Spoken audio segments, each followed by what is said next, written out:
Alright lads, this is the Geordie Jedi here doing my next football season review. For this review I've chosen Manchester United.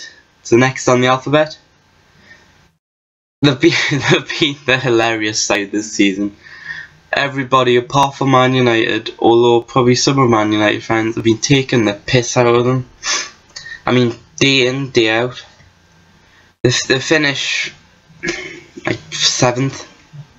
I mean, you know, this is the team that won the Premier League.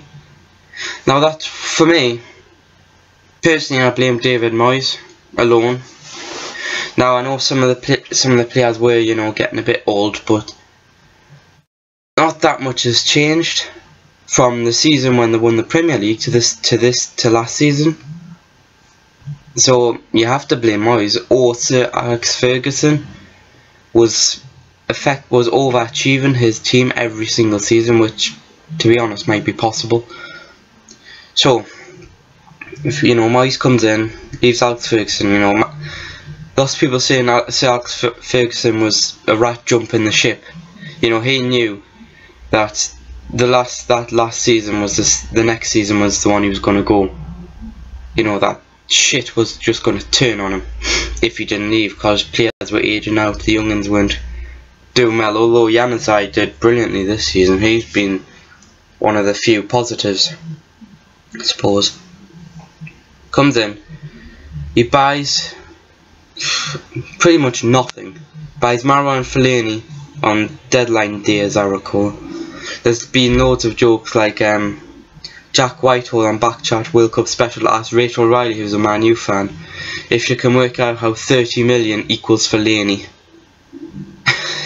Which was hilarious at the time. It's still hilarious now, really. 30 million for Fellaini. I'm not saying he wasn't worth it, but he certainly wasn't worth it this season. I don't even know why Fellaini decided to leave Everton. Everton were fighting for Champions League. Could you imagine if they still had Fellaini, who would have been on form? They would have got Champions League. I think Everton would have got Champions League if they had kept Fellaini. But they got 30 million out of the deal, so quite frankly that's good. That's pretty good, and they didn't spend it because they loaned players in mostly. So see how that happened. Now Man U, you know, they've done terrible this season. Funny enough, against the big teams, they haven't done horribly. I mean, they've somewhat lost the majority of them. But the point is that they did put in relatively decent performances against some of the bigger teams. The problem came about was the smaller teams.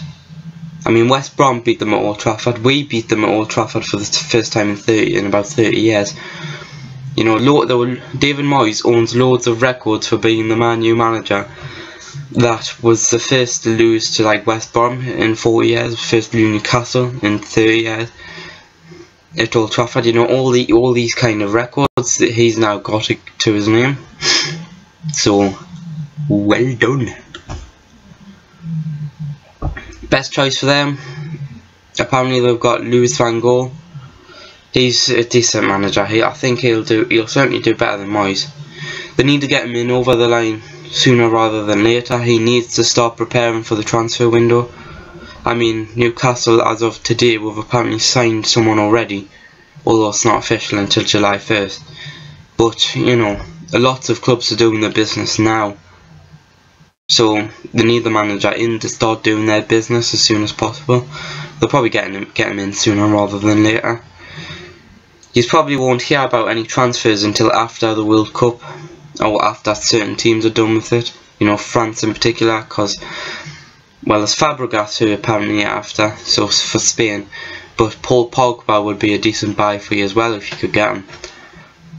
You know, it's your midfield that's screwed up right now. I mean, as soon as Van Persie is getting a bit too old, you're going to need a new striker as well. Vidic is going, who is a good defender. You know, he is really good. He's not particularly fast, but that's about it. He can do pretty much everything else. So you do need another defender, especially with Rio Ferdinand leaving. Phil Jones is probably, for me, the only good centre back you have, and I don't even think he's meant to be a centre back. As I recall, he was a full back. but he's been filmed in at centre back, and in fairness he's been doing alright. Chris Smalling I don't rate at all. I do not like Chris Smalling. I mean, he's in the World Cup squad, but personally John Stones would be better. Mike Williamson from Newcastle would be better.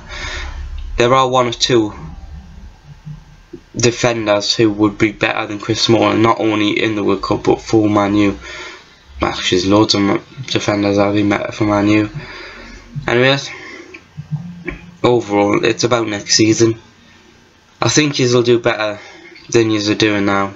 Yous will finish higher than 7th, which I think yous are. Been the Geordie Jedi. Leave a like if you want, subscribe if you want, comment if you want. May the force be with you.